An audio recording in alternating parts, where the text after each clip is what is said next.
우리가 교과서에서는요, 이론적인 가상의 공간에서 물체의 운동을 설명한다면 실제로 우리가 과학 면접에서는 일상생활에서의 현상으로 설명을 하는 거거든.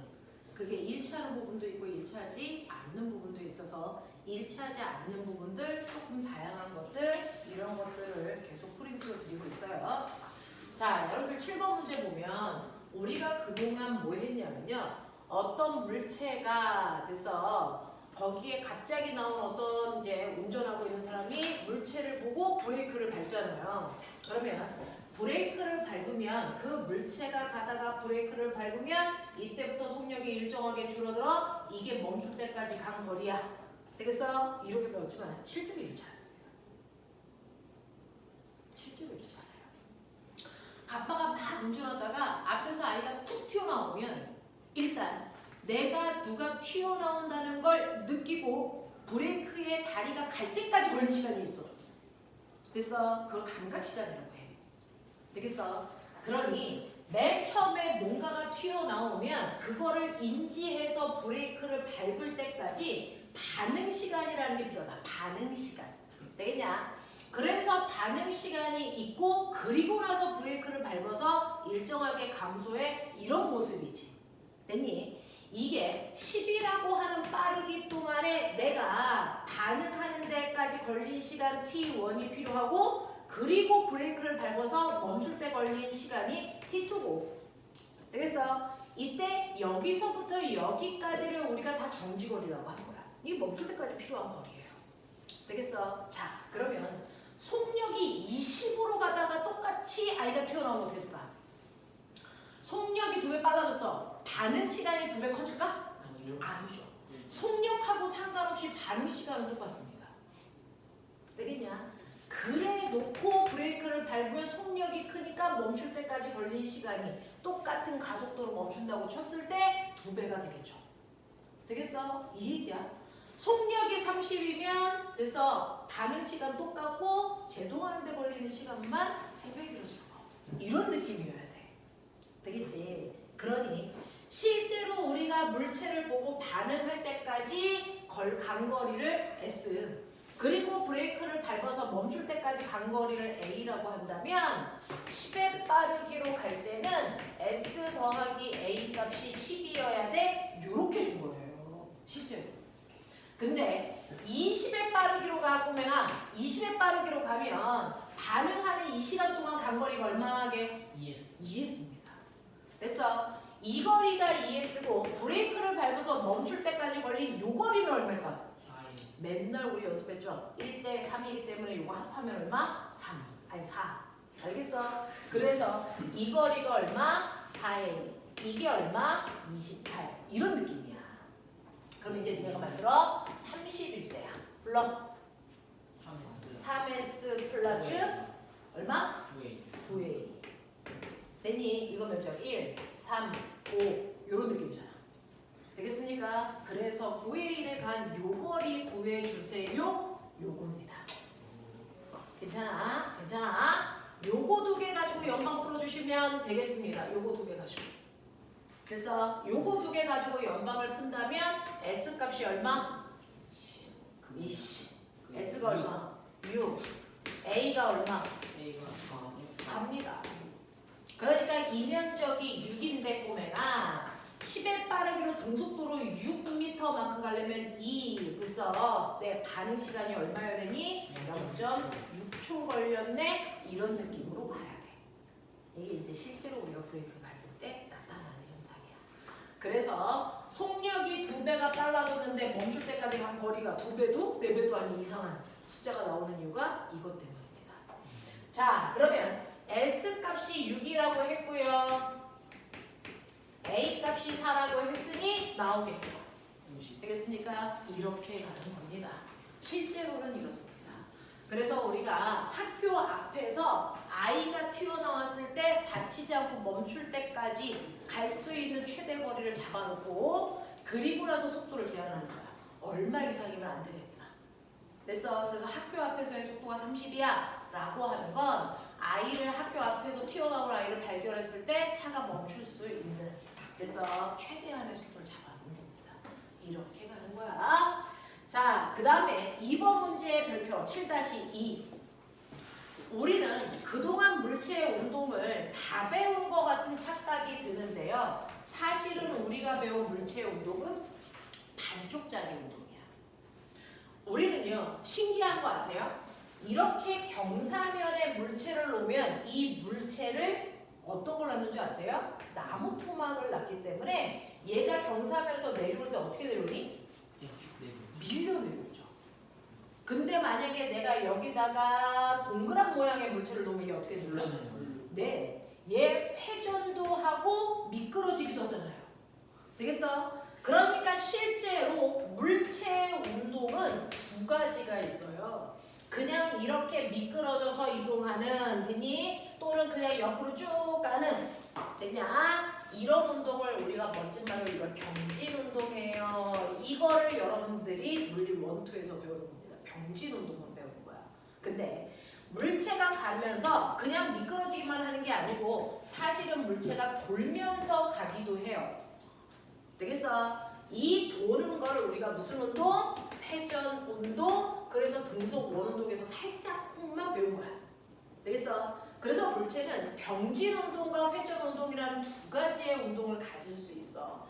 이때 나타나는 물리량과 이때 나타나는 물리량은 좀 달라. 되겠어? 그 대표적인 게 뭐냐면 아빠 자동차에 있는 바퀴야. 아빠 자동차에 이렇게 바퀴가 있죠. 그랬을 때 이쪽에다가 형광 스티커를 붙이고 여기다가 형광 스티커를 붙여서 이 바퀴가 반바퀴 돌아서 그래서 이 자리에 올 때까지의 바퀴를 카메라 초고속 사진기로 찍어가지고요. A점의 경로, B점의 경로를 보란 말이야. 얘네들이 좀 이상하게 지금.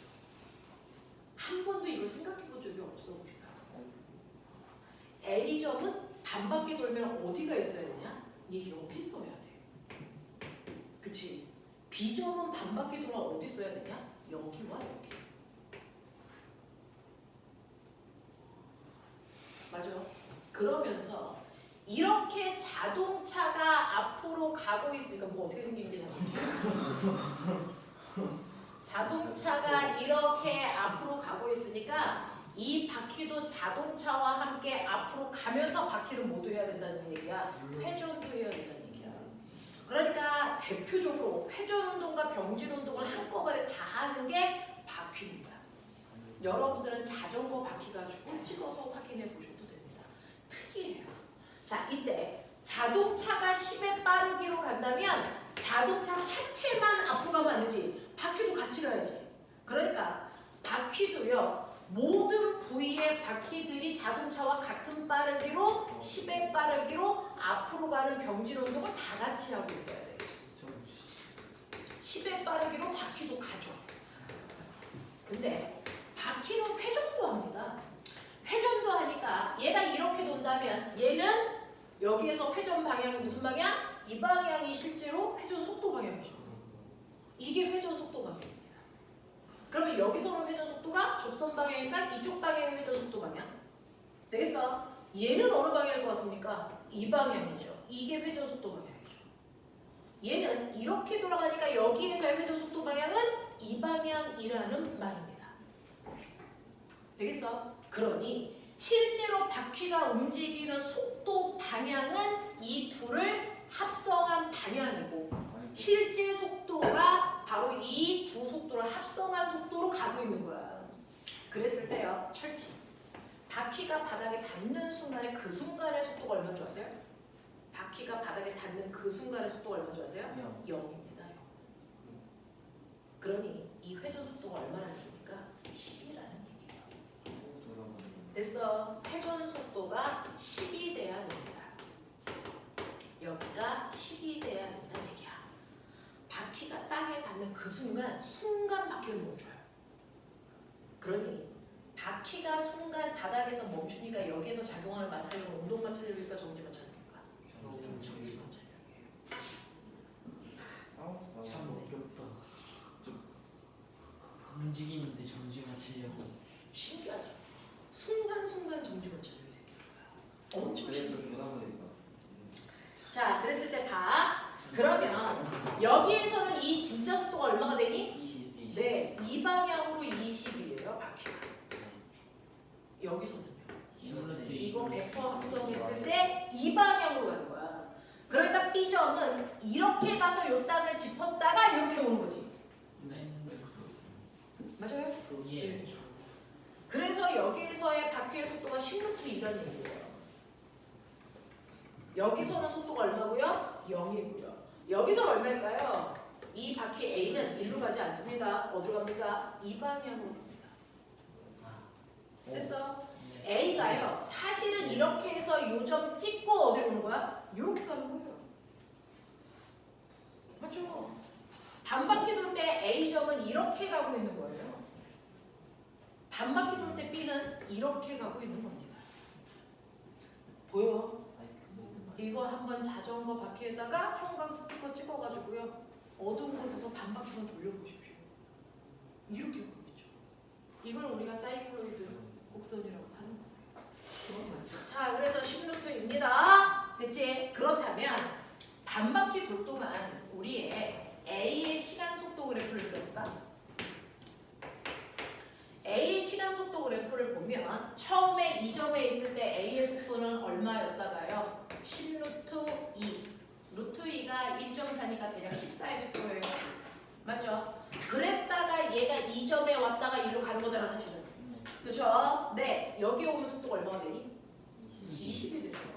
그리고 다시 이쪽으로 오면 속도가 얼마가 돼? 10루트 2까지 줄어야 되니까 A의 흔적은 이렇게 가는 거예요. 이게 A의 속도 변화인 거예요. 그리고 그 시간 동안에 A가 간 거리는 시간 속도니까 이 밑에 있는 면적이 A가 간 거리예요. 이해돼? B는 어떤 줄 아세요? B는 10루트 2였다가 바닥을 찍어야죠. 얼마 되니? 0. 그랬다가 다시 10루트 2가 되는 거죠. 와 잠깐만. 그래서 B는 10루트 2였다가 0이었다가 다시 10루트 2로 가죠. 곡선이네. 네, 이게 B예요. 이건 곡선입니다. 그러니 같은 시간 동안에 B가 간 거리는 이거밖에 안 돼요. 이동 거리가 달라요. 괜찮죠? 괜찮죠? 재밌죠? 네? 너무 재밌다. 그렇죠? 이걸 통해서 어떤 형아가 선생님이 이 문제 풀어주고 나서 회전운동과 병진운동에 대해서 바퀴를 보고 알게 된다 그러면서 자소서를 쓰는 형아가 있습니다. 됐어? 이런 느낌으로 보지. 들어와. 들어와. 우리 선배들. 들어와. 들어와. 우리 무슨 반이에요? 우리 과거반이죠? 네, 저 근데 가끔씩 저 쌤 유튜브 가끔 봐요.